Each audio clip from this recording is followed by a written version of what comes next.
Welcome everyone. Welcome to Soul Focus. This is my special guest, Matthew Kun. How are you today, Matthew? I'm awesome. Yeah, good. And you? Yeah, great. I'm sitting here. I just came out from the cold, so I got the heater on my feet now. Me too. Yeah, that's it. It's not because I need the heater on my feet. It's just because I'm, grounding and got my shoes off. So that's how I'm calling it. How was Matthew is a sound healer. You do shamanic work. You do all sorts of stuff. You're basically a healer, aren't you? Yeah, I have my finger in many pies. What are they called? Jack of all trades, master of none. But Nice. I use sound healer because I use all sorts of instruments, including voice, breath. Yep. Yeah. Many years ago, I was white feather drumming, and my focus, I guess, was on the Native American side of things. Yep. That was really my first call and love of the drum, and then using flutes and rattles and other things, and learning Native American songs and things like that. But over the years, I've just learned through many different mediums, traveling overseas to India and other places, just how important sound is, whether it be through song, music, again, using our voice, breath, instruments. So, yeah, sound. I like sound healing, intuitive sound healing. Because everything I do is intuitive. So, I mean, I could do, say, 10 shamanic healings using the same instruments, but each one will be different because I connect with the person, their energy, their guides, my intuition, and it all flows from there. But I would say 99.9% of the time, I start off with my medicine drum. Yep. And usually just start off with the heartbeat. So just a boom, boom, boom, boom, boom, boom rhythm. And then it flows from there. It was a few years ago now that I come to realize and understand how important and simple the heartbeat rhythm is. I mean, I can do a healing just doing that for an hour on someone, and it'll be like very powerful. The heartbeat just takes us back to other days gone by. Back to many lifetimes ago. I think for me, the big thing was it takes us back to when we were in our mother's wombs. Okay. And just hearing that boom, boom, boom, boom of our mother's heartbeat. And it's very powerful in relaxing. So you could have children or a child that's going, and you don't even have to do it around them. If you sit there with the drum, you don't even need a drum. You could sit there with a Milo tin, a plastic water bottle, and just do that boom, boom, that rhythmic. And that will naturally calm a child down or anyone down without being in their face and without them having to think about it, because it's that natural rhythm that takes us back. I mean, like everything, there's always an exception, because maybe if the child's experienced trauma, especially later on before birth, the mother's had a car accident. I don't want to get into nasty stuff, but something traumatic's happened. So that can also at times have not detrimental, but a traumatic effect. Like if people hear that beat, because it just brings back those memories. I mean, they don't even have to understand it. Obviously, if it's pre-birth, it's interesting. It's interesting when you start getting into that sort of area of healing. Yeah. So, how did spiritually wise? How did all this come about? How did you get? What path did you go down to get you onto spirituality? Pain. Pain, and lots of it. I remember my oldest brother. He was doing this weird ass stuff called Reiki, and he used to try, because he could see I was in pain in my life in general and the way I was living my life, and he tried to help me, and I used to think horrible things about him, because I wasn't ready at that stage to hear anything about it. And then back in those days, I was trying to be a rock and roll drummer. Did a lot of drumming, a lot of jamming, a lot of alcohol, a lot of drugs, a lot of partying and with the drumming and stuff. And just one night I woke up screaming in pain. The tendon in my shoulder had gone. I still believe there was other forces manipulating manipulating it. But it was that severe. I ended up having a week off work, and then I had my shoulder in a sling for a couple, like a week or so after, and then light duties. But during that first week when I was off work, my brother goes, "Oh, why don't you go see?" I won't mention names, but his Reiki teacher and get some Reiki done. And at that stage, I was willing to try anything just to help me, not understanding what Reiki was. And I went and had the Reiki session, and I come away going, well, what was that? And then bless my brother, he said, "Well, why don't you go and do Reiki 1? Go and do Reiki 1 and learn Reiki so you can help heal yourself." And he said, like, it's only going to cost you one night at the pub. And, even back in those days, I could spend well over $100 for a good Friday night in the pub. So those days are gone. Yeah. Oh, yeah, it'd be a couple hundred now. But so, again, I was lucky because in the early stages, I just did stuff because I whatever was going, my guides, whatever that was working with me, there was nothing profound, but it was just, okay, I'll try it. Which was, I'm very happy I did, because I wouldn't be here now if I hadn't. But it was just weird because, it was initial pain.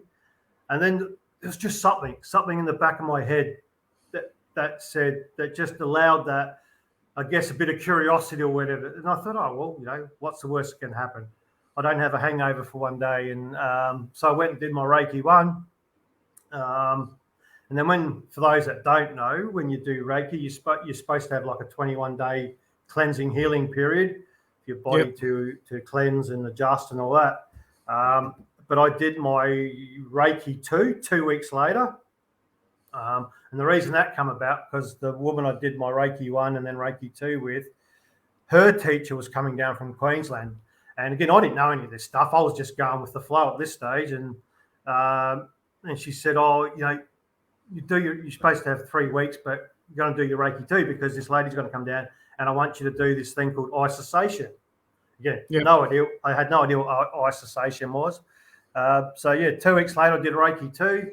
And then I think it was about 3 weeks I did isolation. You do what? It's called isolation. What's that? So Reiki works on the physical body, and is that like, without getting into too much detail, is like a heavier energy working with the physical body. Isolation is working with your spiritual body, and it's a lighter, more feminine energy. What's that used for?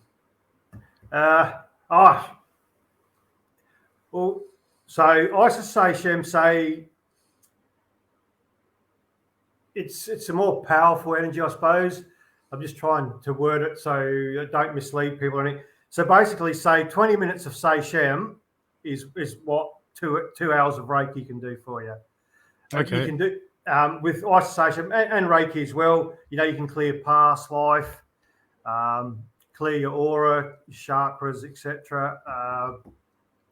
Isolation. Oh well, like I did the basic Seishem and then advanced Seishem.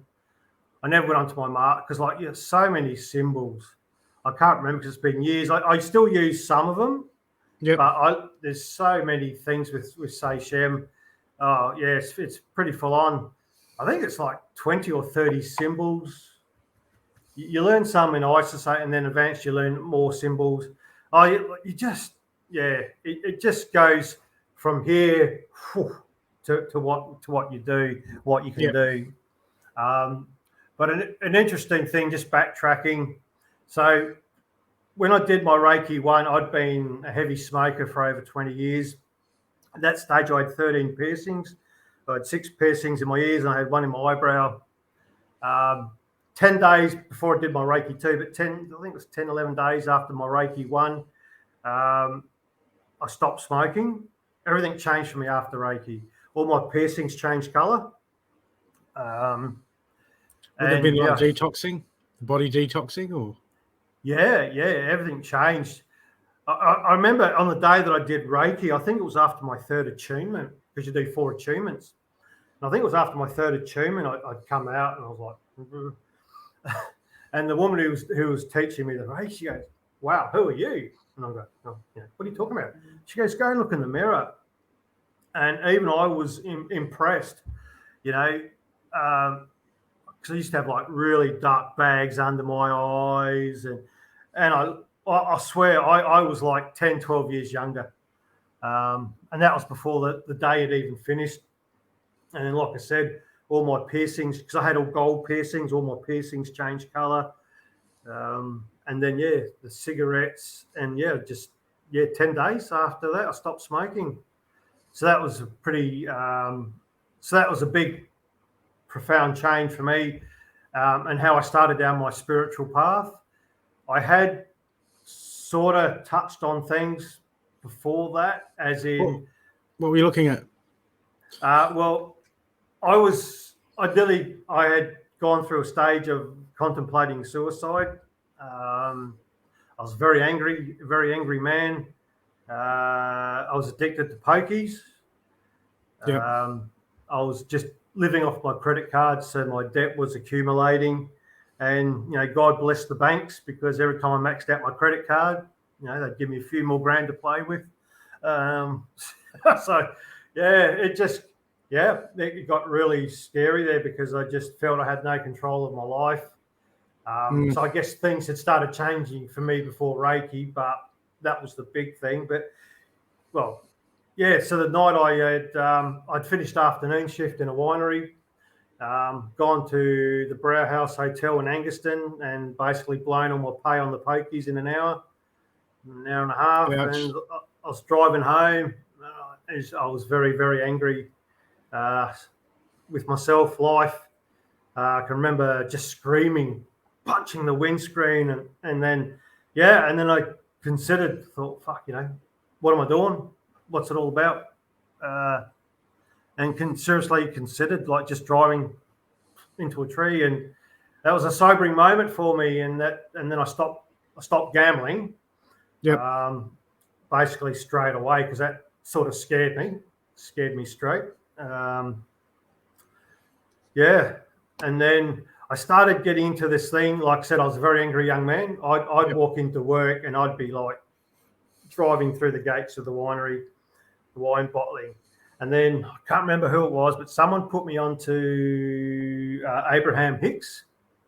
Yeah. And you've heard Abraham Hicks, yep. So law of attraction. Yeah. And so this friend gave me all these CDs. But the biggest thing I took out of that was changing my thought processes. Yeah. And I really, really took that. So I'd get to about 5 minutes out of work, and instead of driving in going, I want to kill people, I just started going, I'm going to have a good day at work. And I just continue. I just chant it like a mantra, even though I didn't know what mantras were back then. Yep. And I just chant that and chant that and chant that. And that started changing things for me. And then I did Reiki. Yeah. And then I did the Reiki one. And I can remember, because in those days I was a filler operator. So, and then we had a filler operating room, and we had runners, which were women would come down between each job to bring all the paperwork, all your dry goods that you needed in the filling room. And it was such a great moment, because I can remember a couple of the ladies come up to me one day and they just went, wow, we can't believe how much you've changed, And they said, we used to be scared to come down to the filling room, because I'd be changing a field or doing something and just losing the plot, throwing big 3-inch steel spanners across the filling room, and not proud of it. When I think back, but you got to laugh. Just but in reaction mode, and yeah. And to actually have someone to come up to and acknowledge and say, wow, we can't believe how much you've changed. We used to be scared to come down and down to the filling room. So it's pretty cool. Yeah. So you started changing things for yourself through, I guess, through the power of suggestion, or just your positive thinking, all that sort of thing. Where did you go from there? Well, I was as when anyone's new to something, I was just so keen. I couldn't get enough. Any workshop I could do, and I did a lot through my teachers. The lady who come down, Trish, who did Seishem, and ended up doing my Reiki masters with her a few years later. I did so much through her, big influence in my early days because I was just so keen, and she just used to blow my mind because at that stage I'd never heard of aliens and Atlantis and all this. That was just everything was just so new to me, and I was sort of like a little kid in a lolly shop. I want that, I want that, I want that, I want that, and so I did things, and a lot of everything that she taught was all about using your intuition. So we did palmistry. I learnt foot hand reflexology. I did a couple of things in crystals, how to use crystals for healing and things like that. So what's reflexology about? So in your hands and your feet are basically maps of your body, and so each there's certain parts in your hands and your feet that you can manipulate, that will work on other parts of your body. And I'll share you a really cool story. Many moons ago, when I was married, when I first got married, and I'd actually met my ex-wife Cindy at a course. I don't know what it was. Anyway, at one of these early spiritual courses, I'd met her at. So we ended up getting married, and I had an health issue, which again was the universe shifting me in new directions. So we ended up down at Middleton, down the lovely south coast there, and I started off. I had a foot detoxing machine, and you put your feet in a like a foot bath, and then I had a machine that had a plug into an array, and that would send negative ion into the water, and it caused your internal organs to detox. So I started off. That was basically my first business I ever did, was doing the foot detoxing, and then doing foot massaging and reflexology. And this one particular lady, elderly lady, she had rheumatoid arthritis in her spine. And so it was about an inch patch on each of her feet that represented that same spot in her spine. And what I would do for 15, 20 minutes was just get my thumb and my fingers and my knuckles, and I'd just rub and manipulate that same spot. I'd do one foot 15, 20 minutes, and I'd do the other foot for 15, 20 minutes. And what really encouraged me, especially back in those early days, was she'd tell me, she'd say she could feel the pain alleviating and feel her back easing up. And that's really cool. And when you're very new to healing, it's so good to get feedback from someone who has a legitimate and painful or chronic disease or issue in their body. So for me, that was very profound for me, just to get that feedback. Yeah, so that was pretty cool.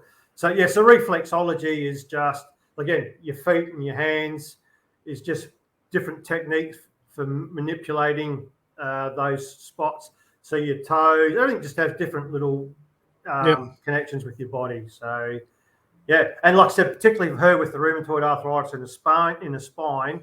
So that's all I'd do for her. I'd just work those parts because that's what she needed and wanted. So that was pretty cool. So reflexology, where did you go from? What did you study from? Where did you go from there after your first business? I did reflexology. I did palmistry. I did numerology. Now, mind you, like, these ain't universities. These aren't studying for years. Most of these were weekend courses where you learnt the basics. So you learnt the techniques where you had to work, but then we were also guided to use our intuition. So intuition's been massive for me and a big part for me in learning what I do in my healing work, and thank God for that, because I've been doing this now for over 17 years, and even though I still have my moments, but I've just learned to trust and trust what I'm seeing. Because in the early days, I would see things in my third eye, I would feel things, but I never fully trusted. It took quite a few years to really learn to trust the intuition and the guidance. And now it just pays off for me. It really does. And I've had a couple of moments in my life where different things have happened, and sometimes it's like a voice in my head. And it can be something simple, like it's weird to explain. I can tell you another quick story. Yeah, absolutely. Right, so I have a drink.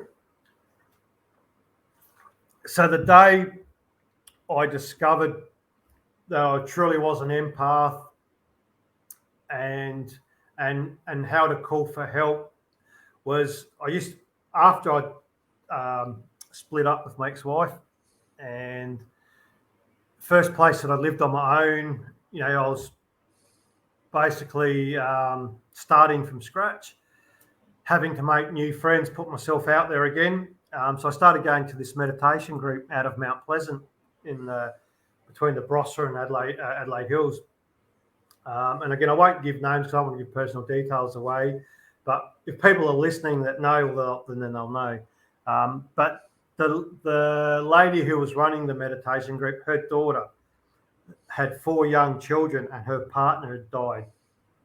And she'd come to this meditation group. She was lying down. I just laid down next to her. Other people were chatting. I didn't really know everyone. And in those days when I wasn't fully comfortable, I was a little bit, I'm an extrovert, but I could be that little bit introverted when I wasn't totally comfortable. So I was just lying down, and I'm lying down with my eyes shut, just relaxing.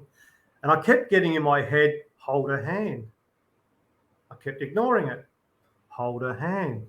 Kept ignoring it. And it just kept coming, hold her hand. So this was still quite new. And I said, look, excuse me, I keep getting this message to hold your hand. Can I hold your hand, please? And she said, yeah, no worries. So I put my hand out, she put her hand in mine. And as soon as her hand in mine, I just felt this overwhelming sadness and grief and tears. I was just crying, not bawling, but the tears were just flowing, and it was just sadness and grief, and it was just, far out.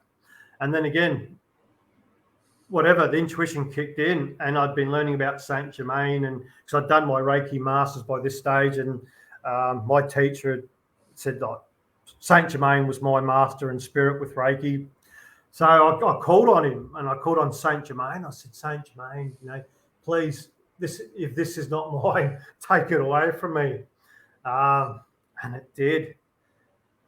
And at the end, when the time was right, and it stopped, and I just thought, and then we had the meditation. And at the meditation, this woman had come up. She gave me a hug, and she just went, thank you so much. She felt so much better. But it was so powerful for me that I was getting very clear direction, a voice in my head. And as much as I was trying to block it out, when I listened to it, and then, the guidance of, then I knew that I was the empath, and that was part of my healing gift to other people, was taking their pain and emotion and hurt away from them. But then the gift to me from Saint Germain and Spirit was learning how to release it. Yep. And it was years later that I learned to do it through my breath. And it was actually during an ayahuasca ceremony weekend. And it was the first and only time that I've done ayahuasca this weekend. And that was very powerful. And Mother showed me in that altered awareness state, whatever, how powerful my breath was, and to use my breath to release the stuff that I take out. And I'll expand onto that a bit more. Yep. So when I do sound bars, workshops, meditations, whether it's one-on-one healing or group stuff, that's what I do.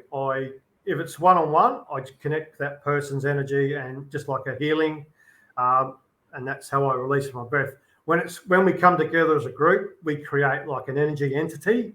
So the group has an energy thing, and what I do is clear that entity. I don't know if that's the correct word. That's the word I've always used. Entity, splog, whatever. So, yeah, so I clear that in group healings, and that's how I'm releasing through my breath. So anyone that ever has been or comes to meditations, workshops, whatever, any work with me, you'll always hear me go, because that's me releasing. And that was the beauty of being in the ayahuasca. I could actually see the darkness, the yuck, the black. And even at one stage there, this may sound weird, but I was actually pulling it out my mouth, and I was pulling this thick, black, sludgy, energetic stuff out, and then hope it doesn't sound too weird, but that's what it was. Oh no, not at all. It's amazing what you can see when you're in the veils with some things. It sort of does.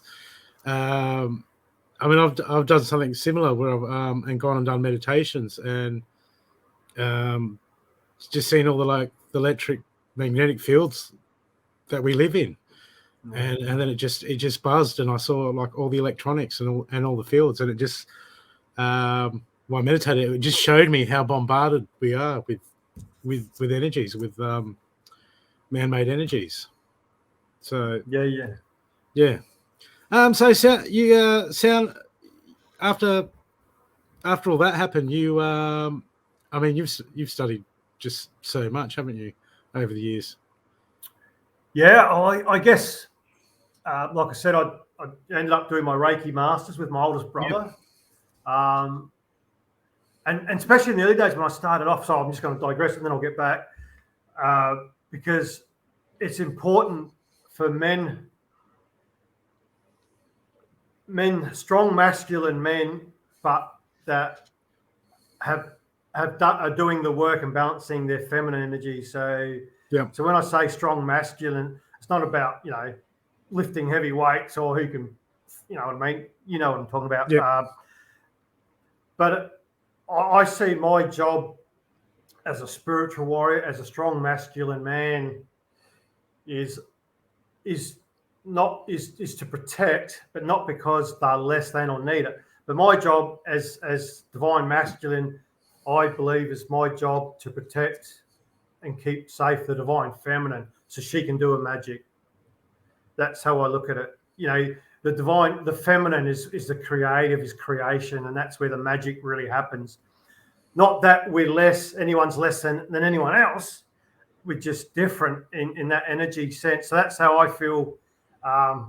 My place as a spiritual warrior, as a divine masculine man, is to hold space, that space, so the feminine can do her magic and create and bring that love.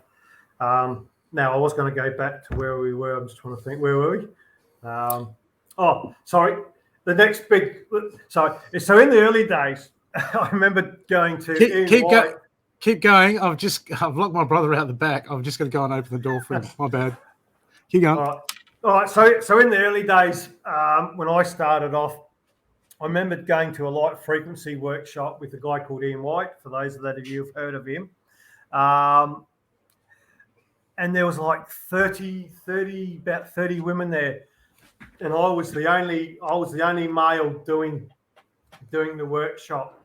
And during breaks, I'd have women coming up to me and going, "Oh, it's so good to see a man here," because there just weren't a lot of men doing stuff when I started off.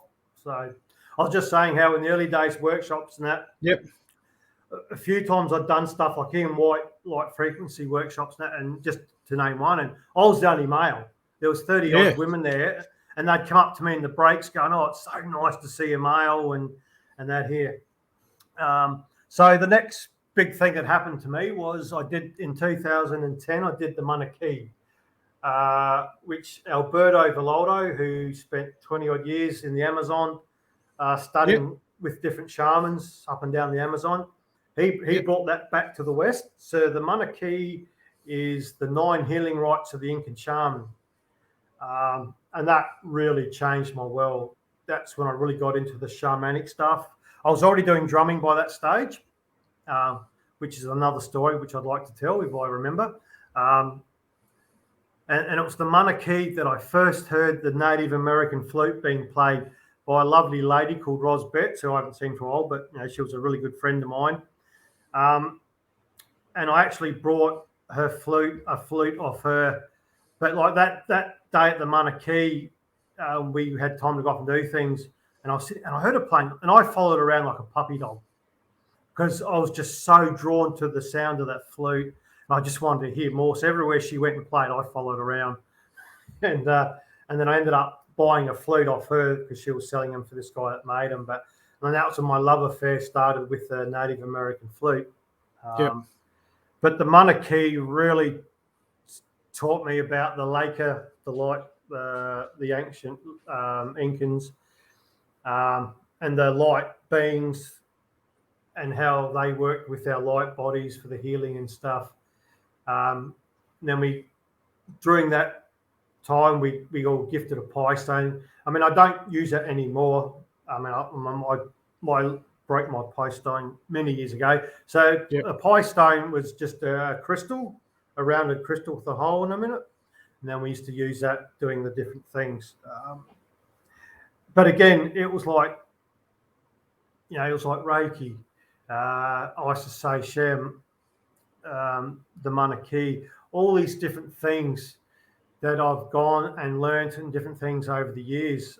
I've just found that it wasn't my calling to follow one path, but I've learnt to what resonated with me, to learn and take on board the aspects that resonated with me.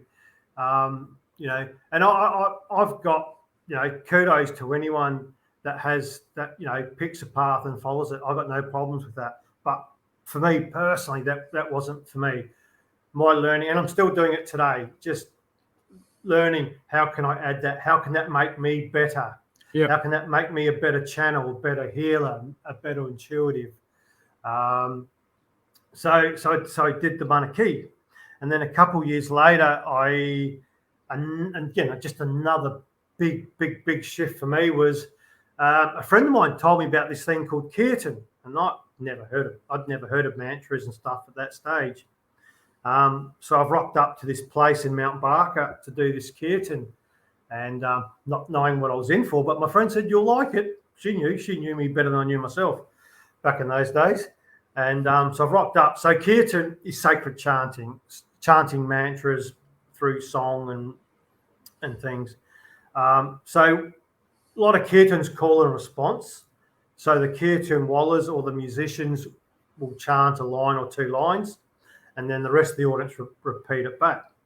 Now, the two things that stood out to this day and are still so fresh in my memory was maybe halfway through the night, I was sitting there with my eyes shut, chanting, and I can just remember smiling. And I thought to myself, I can't stop smiling. I couldn't have stopped smiling if I tried to. And I can remember my body, my Kundalini energy was rising, and I'm just sitting there like an idiot. Not an idiot, but, just in bliss. And I could feel my body, that Kundalini energy's rising. And the second thing that stood out for me was the last kirtan or last song we did of the night was chanting Hare Krishna, Krishna Krishna, Hare Hare. And I was up, and that's what I was doing. I was up dancing, and I'm chanting, and I'm just going for it. And I was just in total bliss. Powerful. And I remember going up to one of the kirtan wallahs afterwards, and I'm like, I'm like this excitable little kid, something new, and I loved it. It's like, can I buy this music? Where can I get this stuff from? And they told me two names, was Krishna Das and Dave Stringer. And so I Googled, and I didn't know that you could buy that stuff in Australia at that stage. So I ended up getting online and ordering all these CDs from America from Krishna Das and this Dave Stringer, because I just knew that, this stuff rocked, and I wanted to hear it and be able to do it. And then through that, I searched kirtan and stuff in Adelaide, and I come across this group called Shanti Mission, which, and through connecting with Shanti Mission in Adelaide, I'm not sure if they're still active in Adelaide, but a lot of the devotees still live in Adelaide, but I don't know if they still do stuff here. Again, it's one of those things. I spent a few years learning with Shanti Mission. I went to India with them for a retreat in 2014. And it's just amazing. And we were only in India for a week, but wow, what a week. The energy was, and the experiences I had was just blew me away. going to goshalas, which are basically temples for cows, and I remember we were walking through, and like a temple, you've got to take your shoes off. You can't walk in there with shoes, even though it's for the cows. And I remember, and I'm sitting there and I'm looking at this young calf, and I put my arm out, and this calf put its head out, and its big tongue, and its tongue sort of wrapped around my hand, and it was just and I was just, I was crying. I was in love with this cow, with this calf, the energy. It was just such a beautiful moment. And there was one, they had this elephant, and you could either give money or you pay the handler money, and you give you a bit of cane, and the elephant would bless you. So the elephant got his trunk and went down my face, and it was just like, it was just truly amazing experiences, and the energy was it was quite funny because, again, it was new. And I remember, like, we'd start 6 or 6:30 every morning. We'd start with our own stuff with our guru, Shakti Durga, and after a couple of days, I remember, because we split, we were in like groups, and each group had one of the Shakti Durga's disciples or teachers. Yep. And I remember saying to her, I was having a shocking headache, and the energy was so intense, and I wasn't grounded. And so she got one of the other guys to take me away and do some ground. And after that, I was fine. But I just didn't know how to deal with such intense energy. And it was there that I got my name Balaji. So the last morning, so with Shanti Mission, when the time was right, she would call through from your higher self.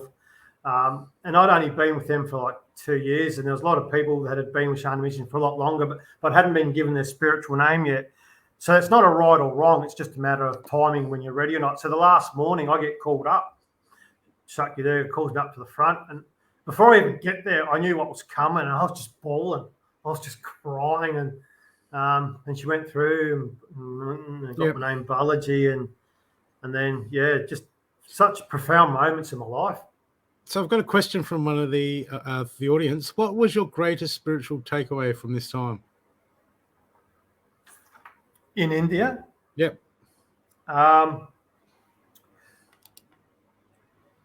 Right. So it was based around my name. So Balaji is a deity, God, in the lineage of Krishna and Vishnu.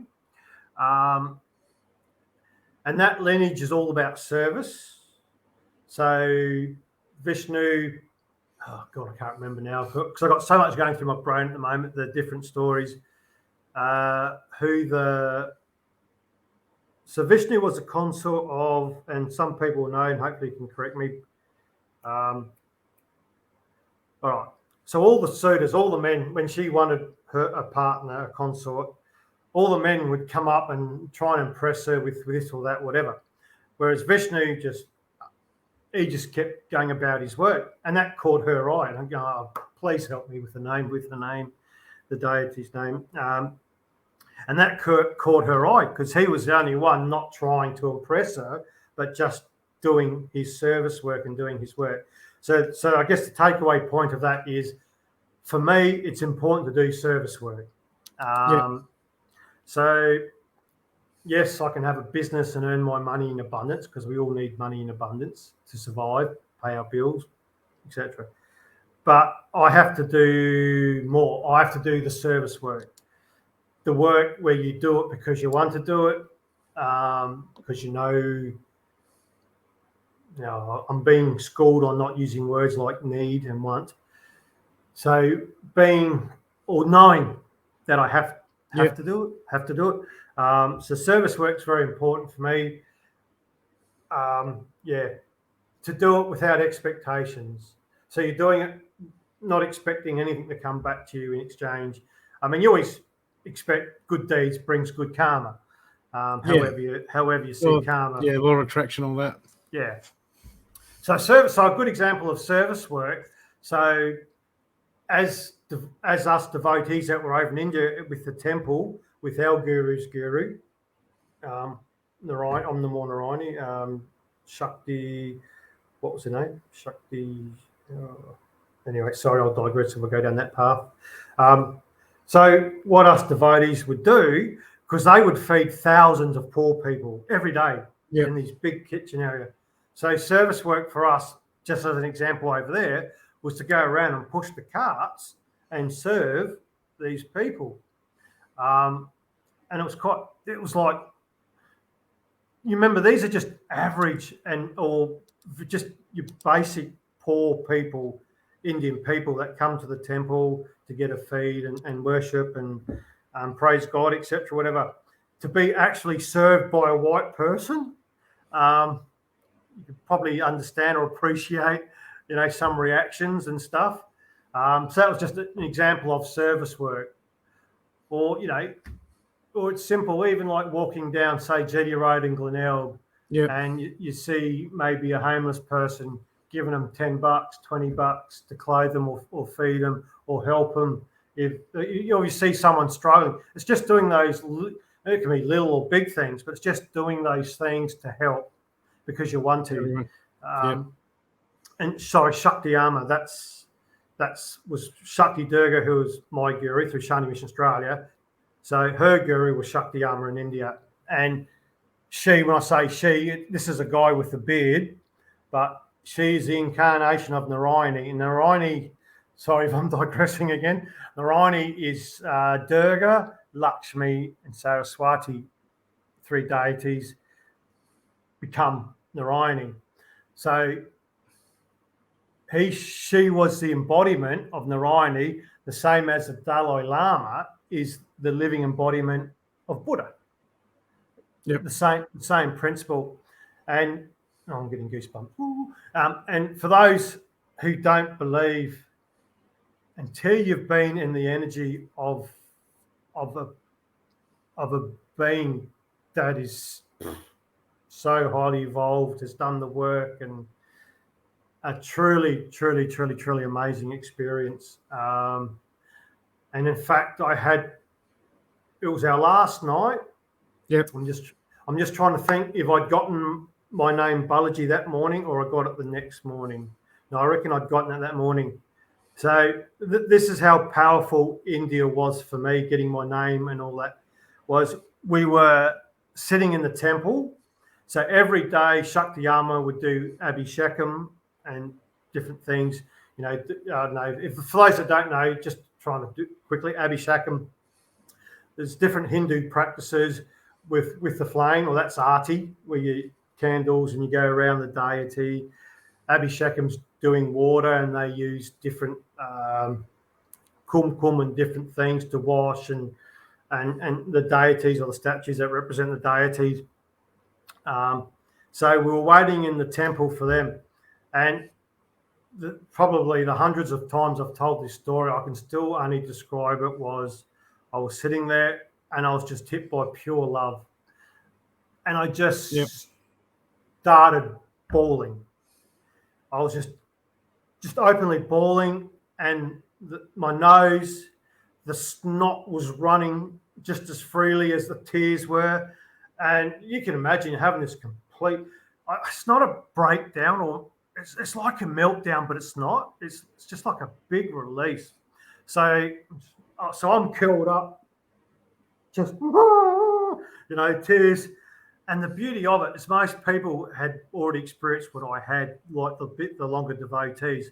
So no one come and tried to be the rescuer and put your arm around you. They just let me do, because they knew you had the process. Yeah. But the blessings is people were just shoving handfuls of tissues so I could just wipe my face. And I don't know how long it went for, a minute or 2 minutes. And then, I calmed down. And the first time I'm going, I was feeling a little bit sheepish. And then fucking bang! Again, same thing. It was just boom, curled up in a ball. People putting tissues in my hand. And I know it happened 3 times. I can't remember what happened the 4th time, but this happened 3 times, and it was just so profound, so powerful, the healing and releasing that I got. Huge. So again, India was just huge for me. Yeah. So so obviously you've taken stuff that you've incorporated from those experiences into your freestyle that you do today. Yeah, definitely.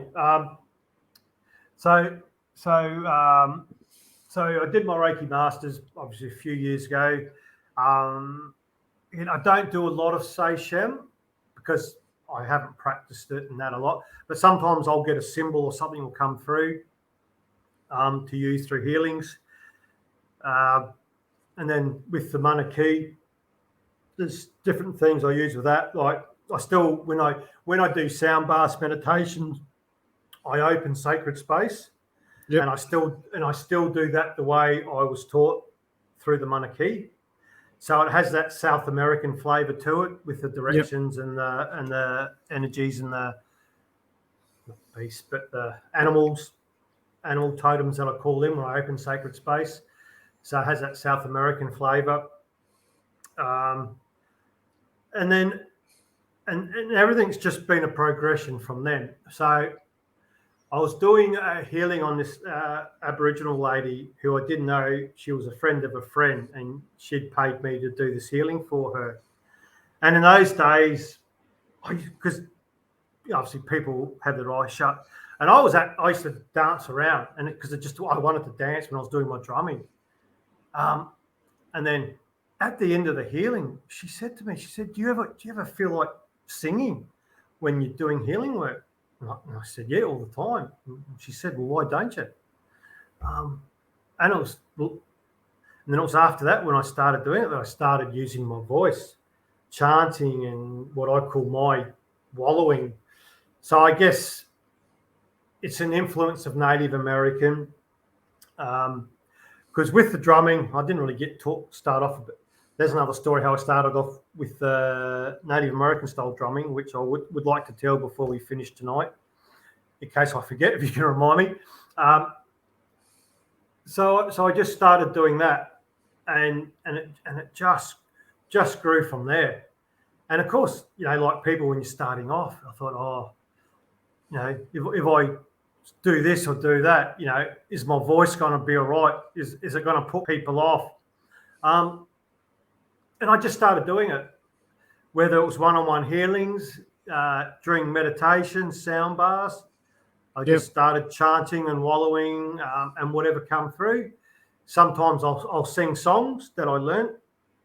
And then the more I did it, the stronger it got. And then, I don't consider myself a pop singer, or you know what I mean. I don't think my voice is suited to singing, a top 40 rock song or something. Yeah, Adele. But with chanting mantras and like I said, my style of toning, I don't do the throat singing, but I do toning and my version of it. And again, I've learnt just to do what comes naturally for me. I guess I've been influenced by other people's stuff, but again, it comes back to what I feel comfortable with, intuitively and that. So if someone comes to you, what do usually people come? What sort of healing do they come for? Having issues with anything in particular? Anything.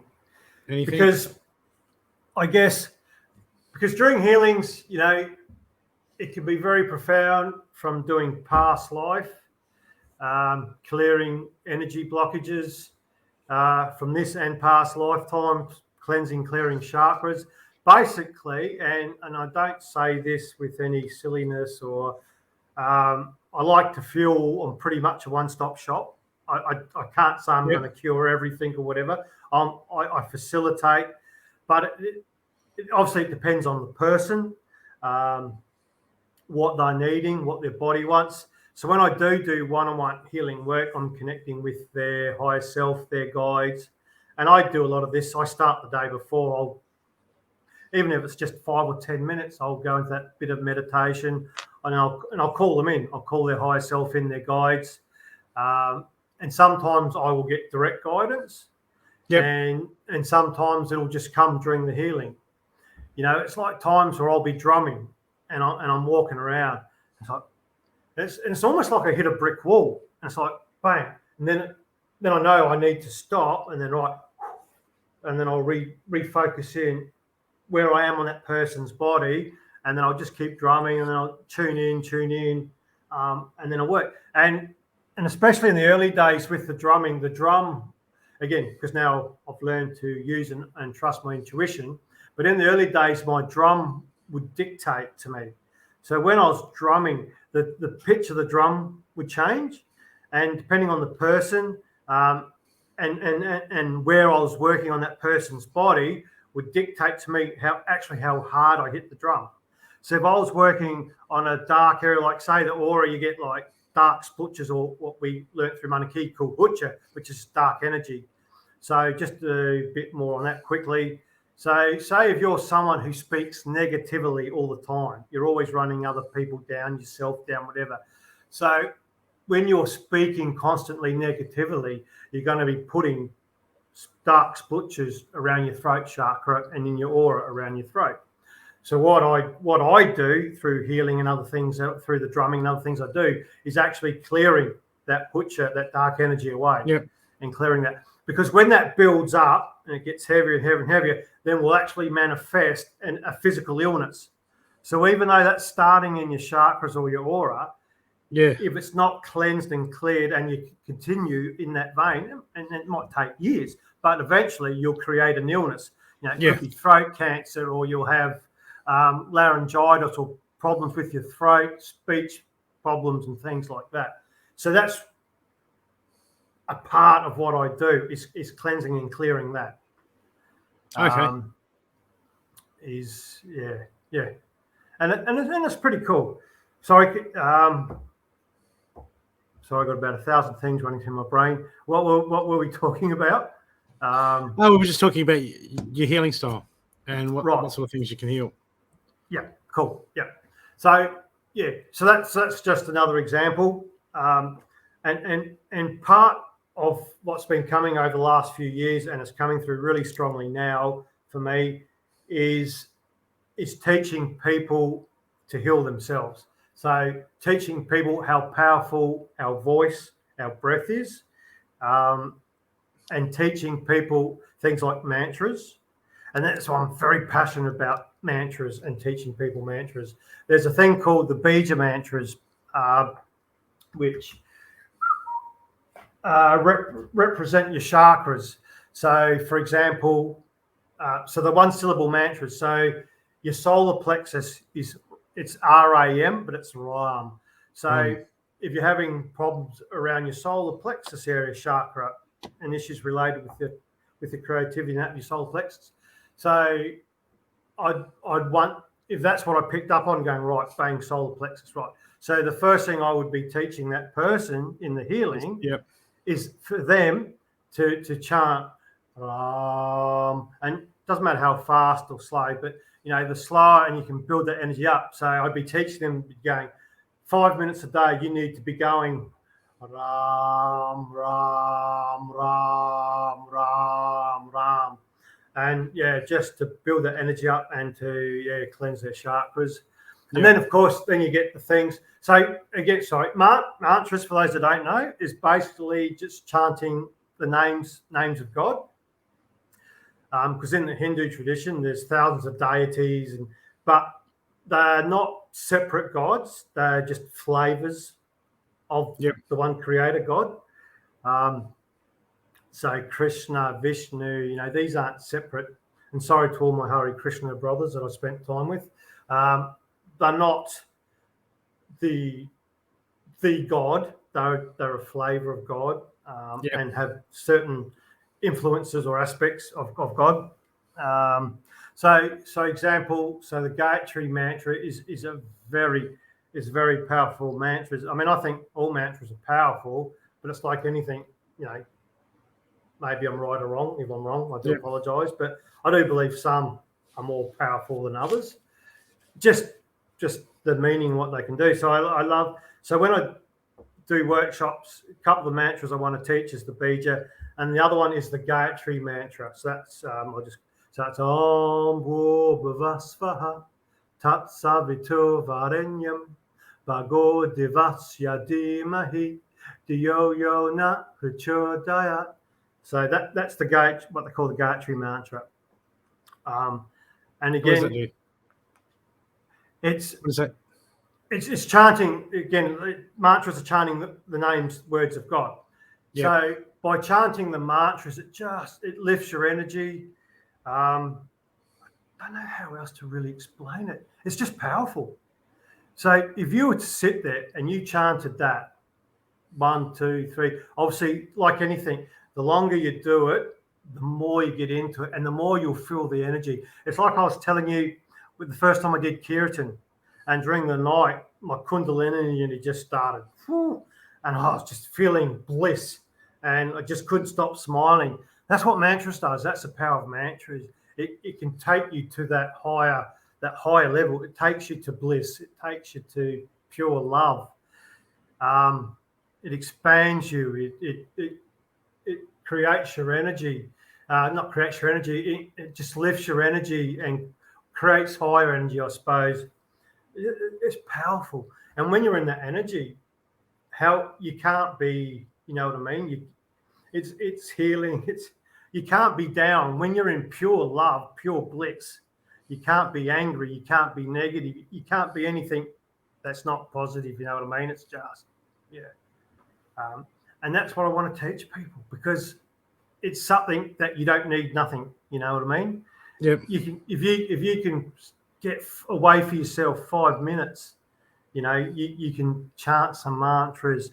You know, if you're having a shitty day, what better than go sitting under a tree, or even if you're by the ocean, go stand in the water, get your feet, or sit in the chair, get your feet on the grass, close your eyes and just chant mantras for 5 minutes. Omming, same thing. Oh, you know, omming is the ultimate, is the original sound. It's so powerful. You sit there and om for 5 minutes. This is what I want to teach people, you know, to take control of their own healing. You know, we don't, you know, I'm happy for people to come to me for healings and to pay me money and whatever, or energy exchanges. But again, it's about helping people. That's the service work again, you know, helping people to help themselves, to take. And I know we all need help at times. You know, I've been getting a lot of help. As you know, I've been getting a lot of help myself in recent times with issues that I've had. All healers, all people need help at some stage. So I believe without doubt, the more that I can help people. Because again, when we help other people, we're helping everyone, because we're all connected. So when someone shifts and grows, that benefits everyone. That benefits society. That lifts the energy. So it benefits all of us. So in a way, you're doing yourself a favor by helping someone else anyway. So yeah, that's it. It's all part of the conscious, or helps the consciousness. So I've just had a question. Yes, I do. I certainly do use my flute. Well, a couple of flutes now. Yeah, definitely use my flute in healing work. Yeah. I'll just expand on that. So with the sound healing, I use my medicine drum, which I do have here. It's warming up by the heater, because I'm going to do some drumming later. So that's my medicine drum, or hand drum, made in the Native American style. And I also have my big Mother Earth drum, which if you go to my Facebook pages, there'll be pictures of that there. I use Native American flutes. I use Tibetan bowls, crystal bowls, rain sticks.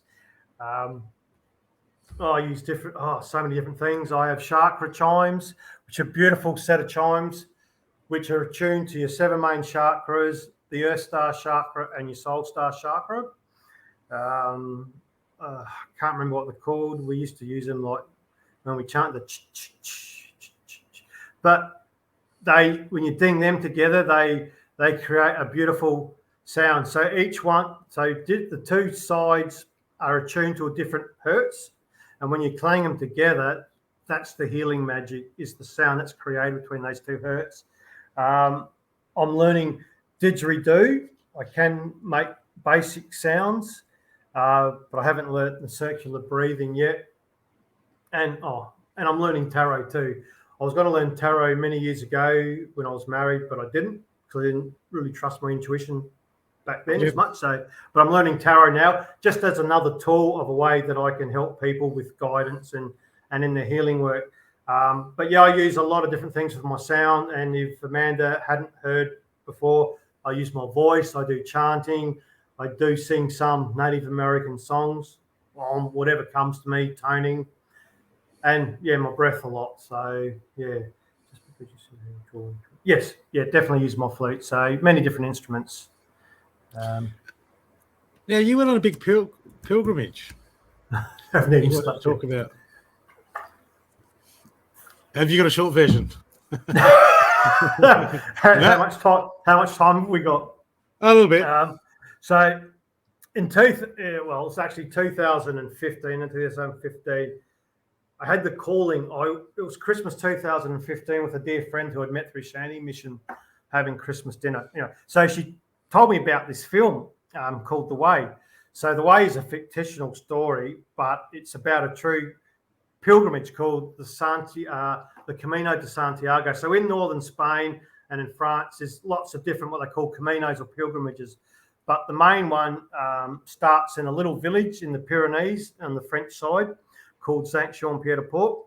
And basically you're walking all across northern Spain to Santiago de Compostela, which is a big city in northern Spain with a very, very famous cathedral. And that's just under 800 kilometres walking. And then I've always walked the original 100 kilometres to Finstera, which is the most northernest point of Spain. And back in the Roman days when they pushed all the Celts out, and they called it, it was known as the end of the world, because back then they believed if you kept sailing, you'd come off the end of the world.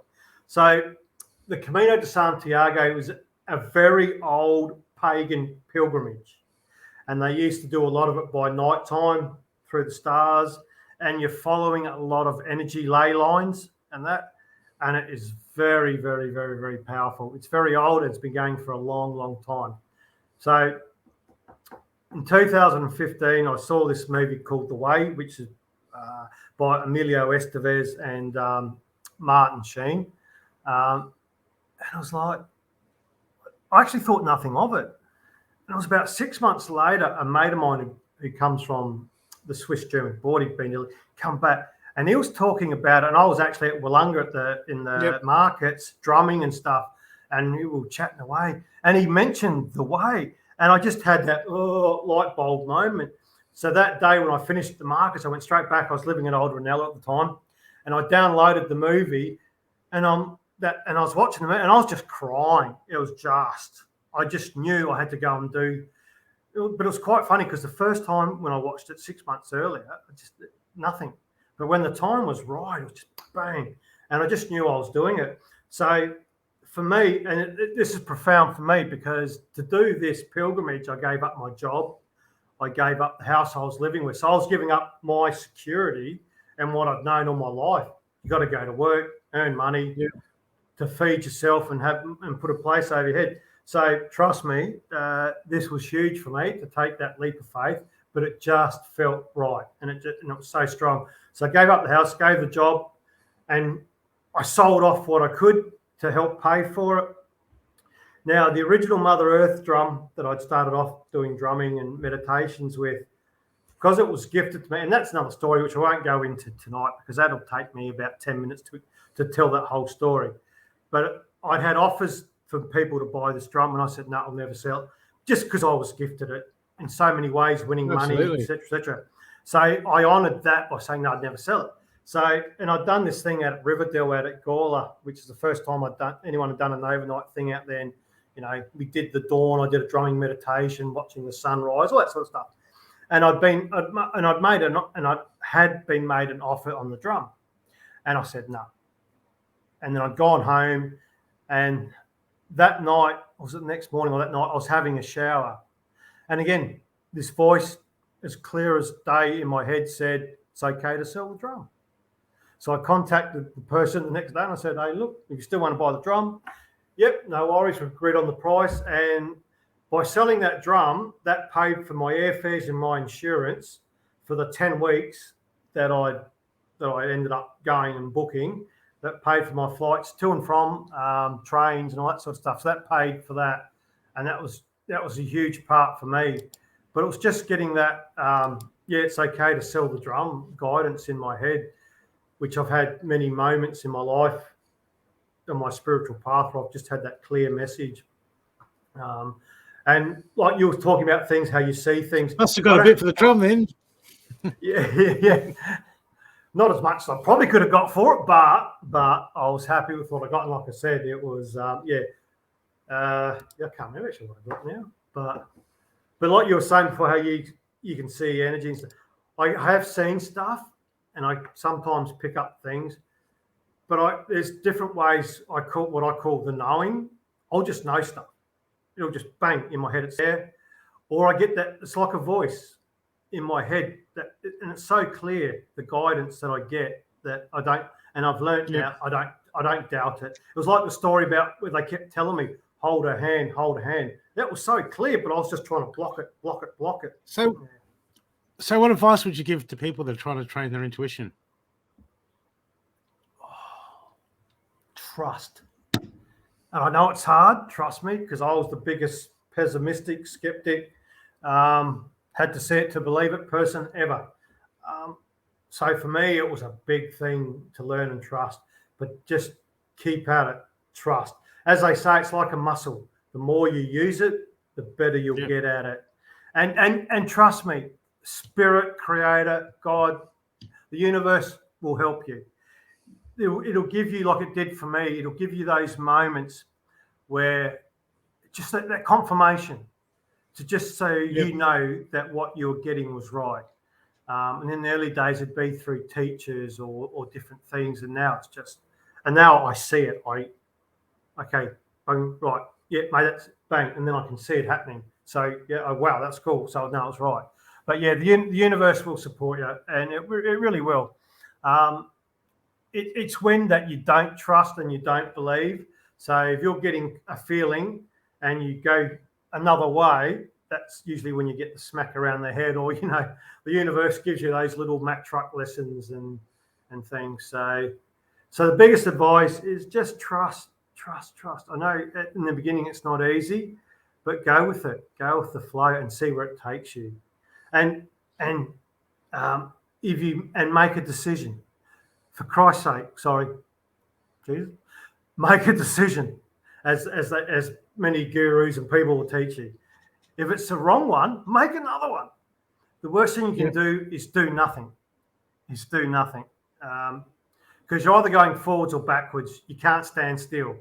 And you don't want to be going backwards, because that's when you get the Mack truck lessons and kicks up the backside. So make a decision. If it's wrong, make another one. So when you were going, when you first started your spiritual journey, if you could go back now and give yourself some words of advice, what would you tell yourself?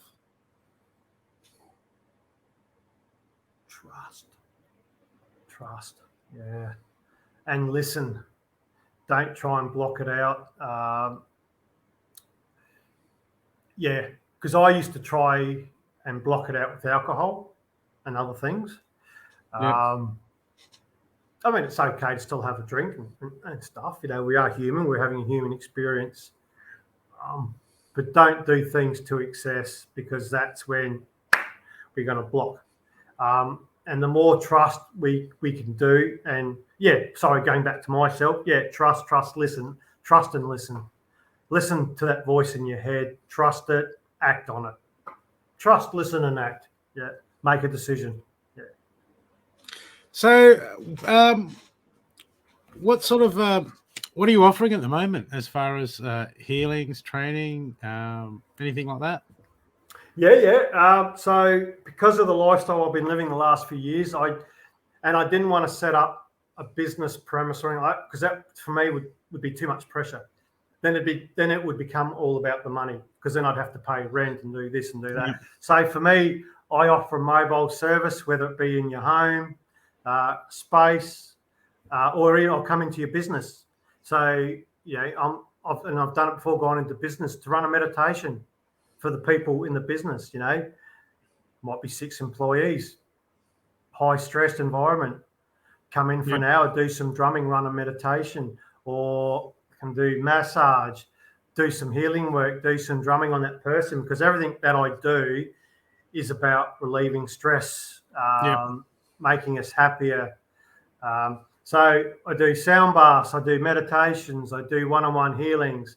I call them shamanic healings, or you can call them sound healings, because they encompass so many different things, and that includes Reiki. But I can do the massage, I can do foot reflexology and hand reflexology if that's what people want, or massage or Reiki. But I can combine them. When I started traveling over to Victoria quite a few years ago, doing workshops and stuff over there, that's when I started actually, again, because I'm always learning and growing. And that's when I started encompassing in, say, I was doing like 90-minute sessions for $150, because in Melbourne, people want to pay more money over there. I don't know why, but they do. They seem to want to pay more than Adelaide. So I was doing longer sessions, and I was actually then breaking up, like doing half massage and then half with the healing. So, you sit there, work on, do a bit of work on the legs, the back, shoulders, just to get people in that relaxed state, make them nice and warm and comfortable. And then I'd do the drumming and the shamanic side for the rest of the healing time. And then what else do I do? I do house cleansings and clearings. So I can come into your house if people feel, especially if people renting, if they move into a new house, you can imagine, say, if there had been people living in that house there was always fights and carry on. So when we have fights and stuff like that, we leave residue, little bits of dark energy and residue around. So houses can feel very dark, heavy. So what I do, come in again through my drums and other stuff, smudging and other things that I do, is to remove any dark entities or lower energy entities that are hanging around. And it could be just simple souls that have not moved on. They're not necessarily bad or anything, but they just haven't moved on, and to help them to move on, to release and move on. And then, lifting the energy of the place, cleansing it, things like that. What else do I offer? Did I write down anything else? I think that's it in a nutshell, what I offer. But I just also wanted to quickly mention how powerful the drumming is. A couple of points was... Yeah, absolutely. Years ago when I was white feather drumming, before I was sound of the Kun, 2 profound things. I was doing a healing, I was doing an hour workshop with the drums in Goodwood. It's a Lutheran dementia care facility. And so for an hour, I had my big drum. I used to have rattles and other stuff, and people would come up and join me on the drum and things like that. Yep. And I remembered this man. He was in late stages of dementia. And the thing that I remembered about it was he hadn't moved. I'd never seen his facial expression. It was just this blank. And I remember him right at the end, they wheeled him up, and I can't remember his name, but I loved the way the nurses and that talked to him. And it was like, oh, Mister, would you like? And they put a beater, which we drum with, the big beaters, in his hand. And it probably moved no more than an inch onto the drum. And when that beater hit this drum, this man smiled. And even now, I'm getting the goosebumps. And there's been times I've relived that story. And for me, it was so profound and emotional. At times, I've even had a tear, but always brings up that where I nearly feel like crying. So again, it was just such a profound moment of seeing.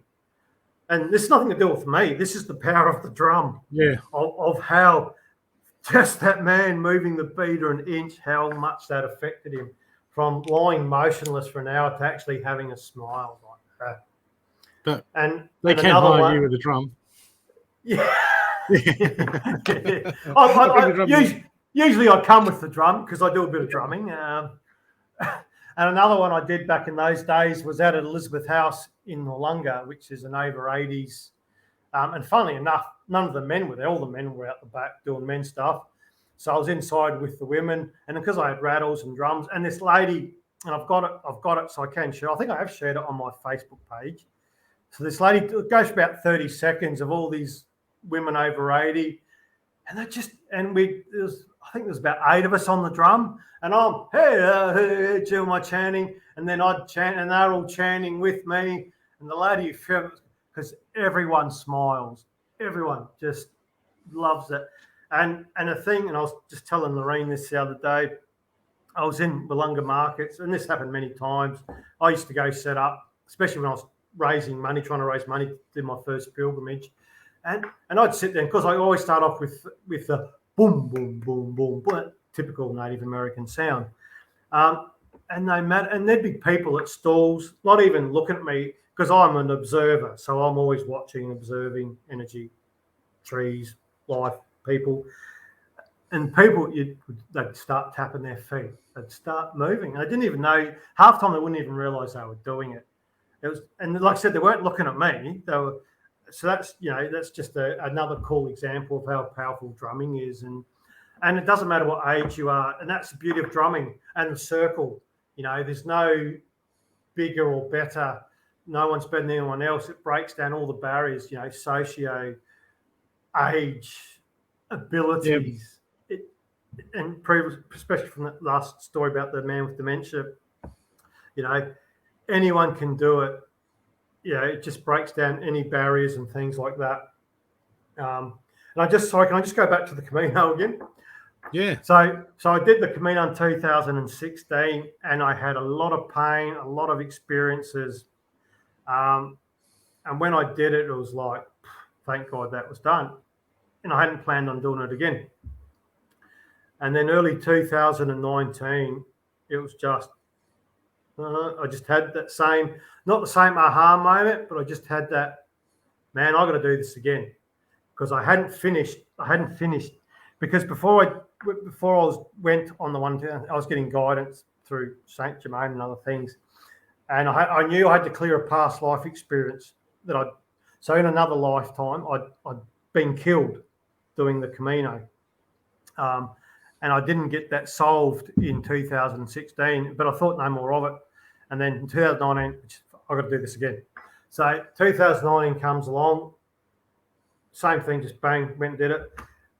But the beauty of it, I had the experience of the first one, so I did things, even the way I trained for it was so different and better for me, and the experience I'd got from the first one. So anyway, so I'm walking with this guy, and I met all these different lovely pilgrims. And I walked with this Croatian guy for weeks and weeks and weeks. And towards the end of the Camino, it was getting to the later stages. He just started really to grate on me, and I couldn't work out why. And even there was times where I thought, I've got to get away from this guy. Yeah. And I went a different path and stayed at different places. And then this was a perfect example. I went this way, he went that way. And then the next day we were walking, and I shit you not, walking into this little village. I'm on this road, and who's coming down this road? Bang. And we meet at this bar, and I'm going, what is going on? And then we get to this town called Leon. And Leon, there's a couple of really big cities on the way. Burgos, beautiful cathedral. Leon has another big famous cathedral. And then Santiago de Compostela has the big famous cathedral where, for the Catholics, that's where the pilgrimage ends. So anyway, so in Leon, and I was talking to this lovely couple, lovely Japanese lady and her Canadian partner, and I'd become close to them through different things. And I was talking to them, and it was just the three of us in this quiet little alleyway. And I said to them, and I was explaining about this guy and how I just didn't seem to be able to get away. And we were talking, and then it just hit me, and I was bang. And I just said to him, I said, wow, he's the guy that killed me in the past life. And I just had this massive, when you get that, for me, I get the massive goosebumps. And it's like electricity, especially when something's just spot on. it's like electricity running through my body, and that's my sign that what I've just is spot on. And then the emotion, I just started crying. I was releasing all that emotion. And they just come up. They didn't say anything to me. They just both come up, put their arms around me, and just held me and let me process. And I know probably a good 5 minutes, just crying, just releasing. But such a profound moment. And just one more quick story from 2019 was not Cucabelis. That's further down. Before Burgos, if anyone knows what I'm talking about, I was in this little village. And I got psychically attacked by this dark entity, and it would not go. And I was always taught, we have the power. If you say it must go, and this entity would not leave. And then whoever, whether it was Jesus, whoever, and then out of nowhere, I just said, in the name of Jesus Christ, you must go. And this thing was gone. This entity was gone. And it was about 3 or 4 days later. I do have it written down in my diary. I was walking along and I saw something shiny. I was on a dirt track and I saw something shiny catch my eye. So I'm just trying to get it out. And it was this cross, which was, and it's only small, and it was about 3/4 buried, but there was just enough sticking out of the dirt that reflected on the sun to catch my eye. And so, so I grabbed it, and when I got to Leon, I brought a little, like one of these, whatever you call them, things. They tied it up for me so I could wear it. And that was 2 profound things. And that's when I really realised how powerful Christ consciousness is, Christ light. Not from a religious point of view, and I was brought up Lutheran, so not from a religious point of view because I'm not religious. But that showed me how powerful Christ consciousness and Jesus Christ is. Yeah. So I just wanted to share those 2 experiences. Awesome. So how can people get hold of you if they want to look you up, they want to get some healing work done, anything like that? Yeah. So my preferred methods is if you can go onto my Sound of the Kun Facebook page or my personal page and PM me. You can email me at soundofthekun, Kun, @gmail.com, or you can text me. I prefer, I don't mind if people call me, but I prefer, especially if I don't know you, so I don't have your number, if you text me first, if you want to do it just by phone, and then give me your number and I can actually call you back. I'd sooner do it that way than just have me call me, just because there's so many spam calls and rubbish callers out there. Especially since I went back to a Telstra number. They sell everything. Yeah. So I've even had calls like come up with just a normal mobile phone. Next thing, there's his voice in Chinese going blah blah blah blah blah, and I'm going, all right. So if you can PM me from my Facebook pages, you can email me. I'm not sure of my phone number if that shows up on here or anywhere. We won't worry about that. Or I can give it out, or it doesn't matter. I've got your Instagram and Facebook page in the show notes. Steffi just put them up, and I can edit the show notes later to put your email in. Yeah, I'm not big on Instagram, but you can contact me because I'll get a notification that someone's trying to message me. I am working on being more active with social media. It's not my forte, unfortunately, but So that's my preferred way to contact me, and happy to discuss different things. Yeah. No worries. Well, it's been awesome to have you on the show. It's been great. Good stories, and it was great to hear just about how all your modalities sort of just rolled into one, and just for whatever people need. That's awesome. I know we could go on for a couple more hours, keep talking. That's easy done. Yeah. But thank you again for being on the show, Matthew. And if you want to get hold of him, just all the links in the show notes, and you can message him, get some healing work done. Do you do remote work, or is it all in person? Or I can do, but because of my lifestyle, I don't have a set space where I've got Wi-Fi to do the one-on-one stuff. So most of my stuff I prefer to do in person, but I can do if it, if someone's way out the way, I can do it. I mean, energy flows where I direct it. You know what I mean? So I can do the remote stuff, but I do prefer it one-on-one or groups. But yeah, I go with the flow. I'll go where I'm needed. So yeah. No worries. Well, thanks very much for coming on the show today. It was awesome. And people just, you can still share this out and pass it on. And if you want to get hold of Matthew, as I said again, just see in the shot, just look from the show notes. Okay. Awesome. Thanks. See you, Matthew. Have a good night, and I'll see you next time. See you, people. Yeah, cool. Bye. Thank you. Bye.